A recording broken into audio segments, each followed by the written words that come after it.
वहीं दरबाका में बेखौफ अपराधियों ने चुनावी रंजिश में मुखिया के पति की ताबड़तोड़ गोली मारकर हत्या कर दी। वहीं गोली लगने से बेटा भी गंभीर रूप से जख्मी हो गया। घटना अमरपुर थाने के कुशमाहा पंचायत की है, जहां मुखिया मुन्नी देवी के पति नवल मंडल की हत्या कर दी गई। मृतक की पत्नी ने सीताराम मंडल और उसके 3 बेटे समेत 8 लोगों के खिलाफ अमरपुर थाने में हत्या करने का मामला दर्ज कराया है।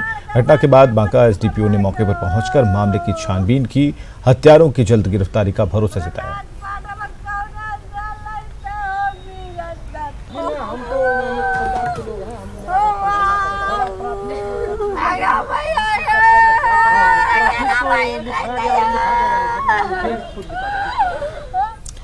पूर्वी चंपारण में समाज के ठेकेदारों का घिनौना चेहरा सामने आया। इन लोगों ने एक लड़के लड़की का जबरन वीडियो बनाया, वहीं से दिखाकर पिता को भी ब्लैकमेल करने की कोशिश की गई।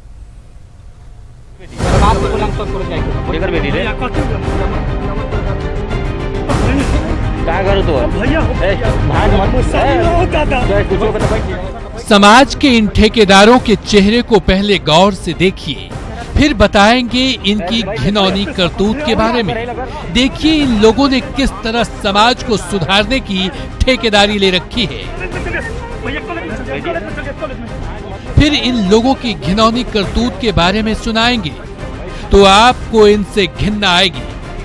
वायरल वीडियो में ये लोग गांव की एक लड़की और लड़के से गाली गलौज कर रहे हैं, उनकी पिटाई कर रहे हैं। पीड़ित लड़की और लड़का इन दोनों से बार बार गुहार लगा रहे हैं, कह रहे हैं कि वो कॉलेज से लौट रहे हैं, लेकिन इन समाज सुधारकों को इन पर तरस नहीं आती है। आखिर तरस आएगी भी तो कैसे? इन लोगों की नियत जो बदनियत हो गई है। बार बार हम ट्यूशन जाते हैं वो सब छेड़छाड़ पहले से करता था सब, लेकिन एक दिन ट्यूशन आते समय में वो लोग जबरदस्ती छेड़छाड़ करके जंगल में किनारे सरे में खींच कर ले गया लोग। इन लोगों ने लड़के लड़की की पिटाई का वीडियो बनाया और इस वीडियो के जरिए लड़की के पिता को ब्लैकमेल किया। उनसे 50,000 रुपए की मांग की और रुपया नहीं देने पर वीडियो को सोशल मीडिया में वायरल कर दिया। समाज के इन ठेकेदारों की काली करतूत की वजह से लड़की का कॉलेज जाना बंद हो गया है। और दोनों को मारपीट करने लगा। उसके बाद मारपीट करके दोनों आदमी को सटाया, इसे डराया और उसको वीडियो बना दिया। मेरी बच्ची भी कैसे घर से निकलेगी, बहुत शिकायत हो रहा। हम लोग मुंह दिखाने लायक भी नहीं रहे। समाज के इन ठेकेदारों के डर से जब लड़की के माँ बाप की हिम्मत थाने जाने की नहीं हुई तो इन्होंने अदालत का दरवाजा खटखटाया है। अब तक इस मामले में किसी की गिरफ्तारी नहीं हुई है। Mukesh Kumar, news 18, Motihari.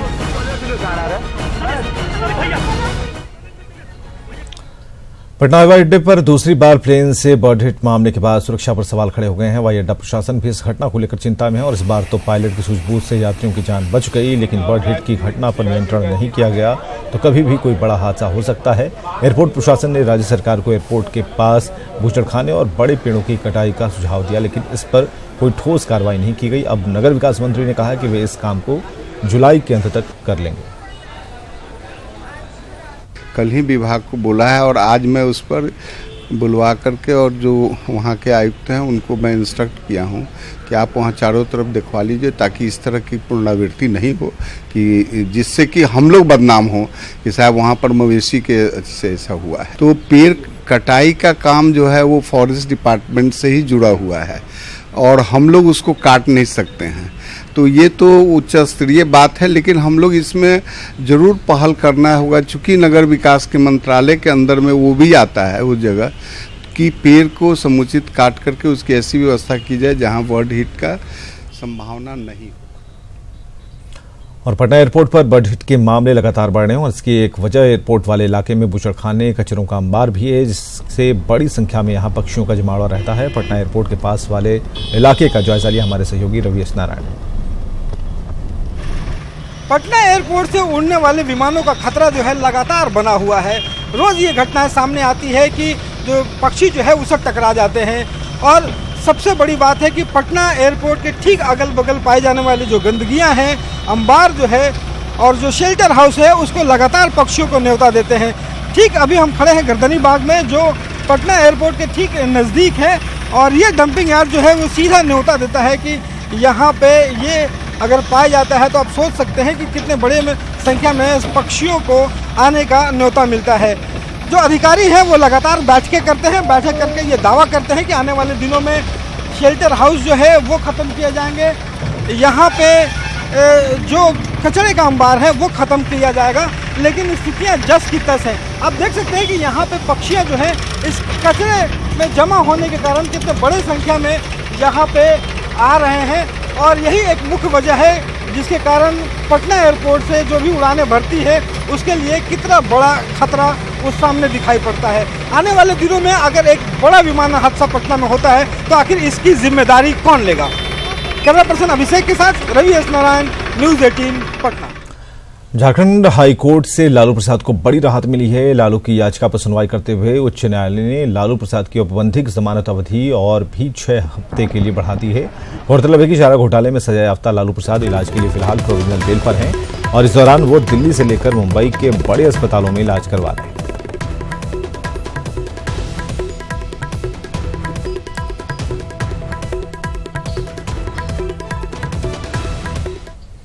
Seat sharing के विवाद के बीच बीजेपी ने लोकसभा चुनाव 2019 को लेकर बिहार की सभी सीटों पर बूथ लेवल के स्तर पर तैयारी शुरू कर दी है और इसके तहत गया में समीक्षा बैठक करने पहुंचे बीजेपी प्रदेश अध्यक्ष नित्यानंद राय ने कहा कि बीजेपी राज्य की 40 लोकसभा और 243 विधानसभा सीटों पर बूथ लेवल स्तर के पदाधिकारी के साथ बैठक कर पार्टी का दायरा बढ़ाने पर काम कर रही है और इसका फायदा 2019 के लोकसभा चुनाव में मिलेगा। और इस दौरान उन्होंने कांग्रेस और लालू परिवार पर निशाना साधा।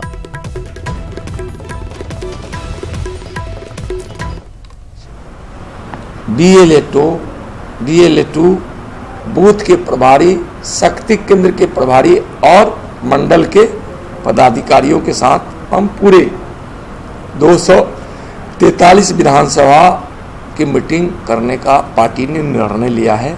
उसी के तहत मैं 3 दिन के कार्यक्रम में गया में हूँ और कल 3 विधानसभा बेलागंज, अतरी और बोधगया की बैठक मैं कल किया हूँ।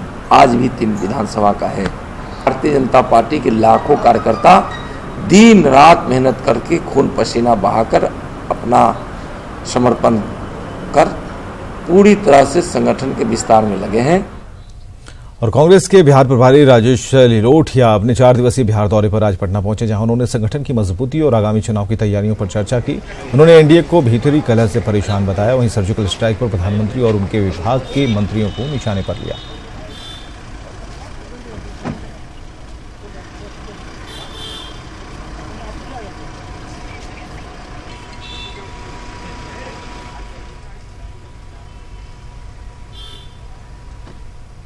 आने वाले चुनाव हैं, उसके लिए तैयारी करनी है, कार्यकर्ताओं में जोश भरना है और 40 में से ज़्यादा सीटें जीतकर पूरे हिंदुस्तान में एक संदेश देना है। पूर्व मध्य रेलवे में विद्युतीकरण के नाम पर बहुत बड़ा फर्जीवाड़ा हुआ है। तेजी से विद्युतीकरण करने के नाम पर घटिया तार लगाकर करोड़ों रुपए का बंदरबाट किया गया। मुजफ्फरपुर से न्यूज़ 18 की एक खास रिपोर्ट देखिए।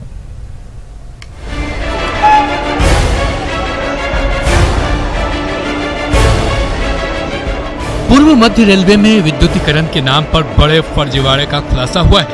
काम की गुणवत्ता को ताक पर रखकर न केवल रेलवे का बंटरहार किया गया, आम लोगों की जान से भी खिलवाड़ किया जा रहा है।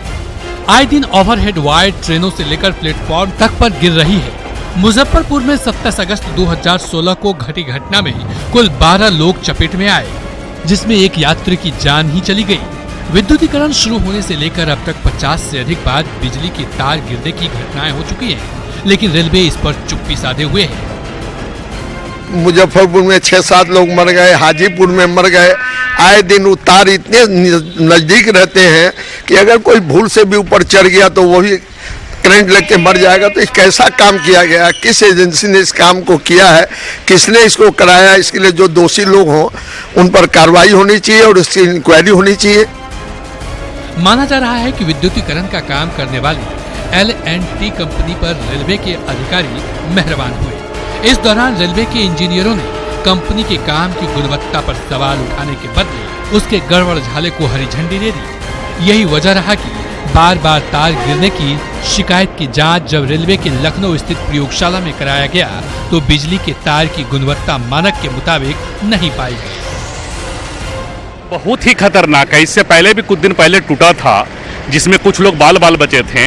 इसका बिल्कुल इसको सुदृढ़ करना चाहिए और विभाग की बहुत बड़ी गलती है कि इतना सारी बात कहने के बावजूद भी वो इसको ठीक नहीं कर पा रहे हैं। जो तार जो लगाया गया है विद्युतीकरण, उसका सही से लगाया जाए और प्लेटफार्म पर गिर जाती है, ट्रेन आती है, किसी का लाल चला जाए तो बहुत ही अफसोस की बात है। न्यूज 18 ने जब पूर्व मध्य रेलवे के जीएम से इस मामले में सवाल किया तो उनके पास कोई ठोस जवाब नहीं था। अभी यहाँ पे इलेक्ट्रिफिकेशन नया हुआ है तो टीथिंग ट्रबल जिसे बोलते हैं अंग्रेजी में, जो नई जो आती हैं उसका हमने एक स्टडी किया है और हमें उम्मीद है कि शीघ्र इन घटनाओं में कमी आएगी। नहीं कोई कम्युनिकेशन हुआ है जो एजेंसियों ने ये किया है? नहीं, वो हमने सब बात हुई है और उसके ऊपर कार्रवाई जारी है। रेलवे के विद्युतीकरण का काम अब भी पूर्व मध्य रेलवे में तेजी से हो रहा है, लेकिन गुणवत्ता में गारंटी देने वाले फिलहाल कोई नहीं है। मुजफ्फरपुर में साल 2016 में हुई घटना के जांच के दौरान जिन 3 इंजीनियरों पर कार्रवाई की गई थी उसे भी ठंडे बस्ते में डालने की बात हो रही है। रेलवे के आधुनिकीकरण में विद्युतीकरण एक महत्वपूर्ण पड़ाव है, लेकिन पूर्व मध्य रेल में इस विद्युतीकरण के नाम पर गुणवत्ता से समझौता किया गया। लखनऊ स्थित रेलवे के प्रयोगशाला में इस बात की पुष्टि हो चुकी है कि विद्युतीकरण के जो ओवरहेड वायर लगाए गए हैं वो घटिया किस्म के हैं, लेकिन अब तक रेलवे अधिकारी उस एजेंसी पर मेहरबान है और यात्री भगवान भरोसे हैं। कैमरामैन संजीव के साथ प्रवीण ठाकुर, न्यूज 18 मुजफ्फरपुर।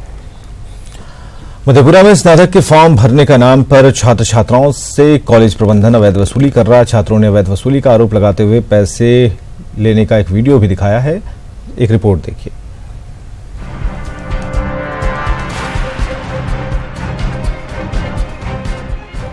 ये देश के भविष्य की कतार है। यहाँ कई छात्र कई दिनों से कतार में लगे हैं, लेकिन एक और दरवाजा है जहाँ कतार कोई मायने नहीं रखती। पैसा दो और निश्चिंत हो जाओ। ये है मधेपुरा के कॉलेजों का हाल, जहाँ स्नातक के परीक्षा फॉर्म भरने के नाम पर अवैध वसूली का खेल जारी है। छात्रों का आरोप तब और पुख्ता हो गया जब एक वीडियो में प्राचार्य के कार्यालय के सामने एक कॉलेज कर्मचारी को पैसा लेते दिखाया गया।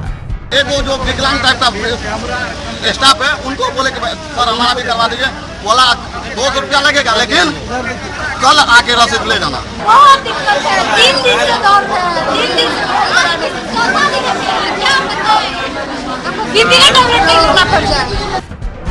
विश्वविद्यालय के छात्र संघ अध्यक्ष ने इस पूरे हालात के लिए सीधे तौर पर प्राचार्य को जिम्मेदार बताया।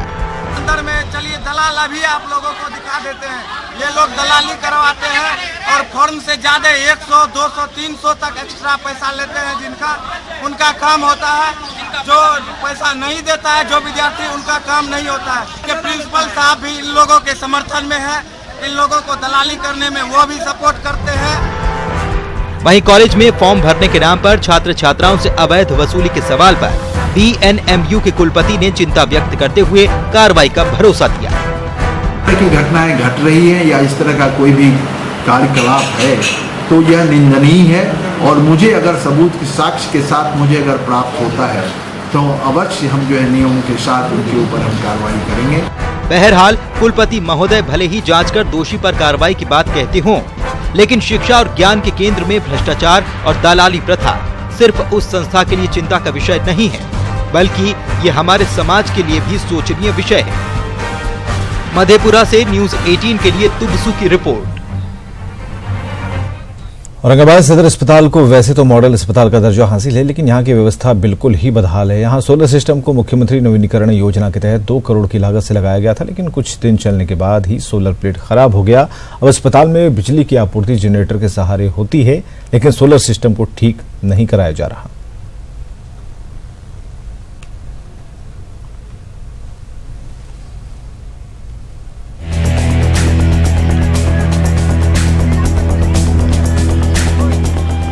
बिहार क्रिकेट को रणजी के लिए हरी झंडी मिलने के बाद से क्रिकेट प्रेमियों का उत्साह चरम पर है। खिलाड़ी सालों से वनवास का बदला लेने को तैयार हैं, जिसके लिए क्रिकेट एकेडमी में एकाएक खिलाड़ियों की बाढ़ आ गई है। बहुत पीढ़ी दर पीढ़ी 2-3 पीढ़ियों का कैरियर क्रिकेट में समाप्त हो गया। आज बिहार के भी लड़के विराट कोहली और धोनी और तेंदुलकर जैसे बन सकते थे। आज आप देखो हमारे पास एवरीडे 100 बच्चे आते हैं, बोलते हैं मेरे को ले लो, हमारे पास जगह नहीं है। हाँ, कोई हमारे पास छोटा सा ग्राउंड है। खिलाड़ी तैयार हैं और क्रिकेट की बारीकियों को समझ रहे हैं, जिन्हें कोचिंग देने के लिए नेशनल क्रिकेट एकेडमी के कंवलजीत सिंह पहुंचे हैं। उन्होंने खिलाड़ियों को बेहतर ट्रेनिंग मिलने पर जोर दिया है। टैलेंट के हद तक मैंने जो देखा है, मुझे नहीं लगता कि यहाँ पे बच्चों की टैलेंट में कोई कमी है। सिर्फ इन्हें ज़रूरत है, एक एक्सपोजर की ज़रूरत है और इन्हें कोई बंदा चाहिए जो इनको करेक्ट गाइड कर सके। दूसरे राज्यों में सेलेक्टर भी बिहार के खिलाड़ियों का लोहा मानते हैं। ऐसे में बिहार को क्रिकेट खेलने का मौका मिलना राज्य और देश दोनों के लिए अच्छा है। बिहार क्रिकेट के 18 सालों का वनवास खत्म हो गया है और जल्द ही बिहार के खिलाड़ी अब रणजी खेलने वाले हैं। इस वनवास का जवाब ये तमाम खिलाड़ी देना चाहते हैं अपने परफॉर्मेंस से। यही वजह है कि ये जमकर ग्राउंड पर पसीना बहा रहे हैं और बताना चाहते हैं पूरी दुनिया को कि हम किसी से कम नहीं, अब बारी बिहार की है और रणजी में जमकर परफॉर्म करना है। कैमरामैन सुबोध के साथ ज्योति मिश्रा, न्यूज़ 18 बिहार।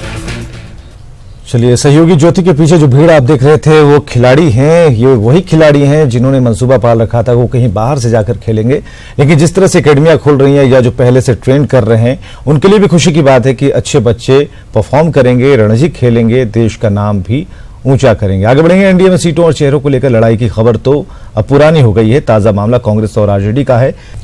औरंगाबाद सदर अस्पताल को वैसे तो मॉडल अस्पताल का दर्जा हासिल है, लेकिन यहाँ की व्यवस्था बिल्कुल ही बदहाल है। यहाँ सोलर सिस्टम को मुख्यमंत्री नवीनीकरण योजना के तहत 2 करोड़ की लागत से लगाया गया था, लेकिन कुछ दिन चलने के बाद ही सोलर प्लेट खराब हो गया। अब अस्पताल में बिजली की आपूर्ति जनरेटर के सहारे हो रही है, लेकिन सोलर सिस्टम को ठीक नहीं कराया जा रहा।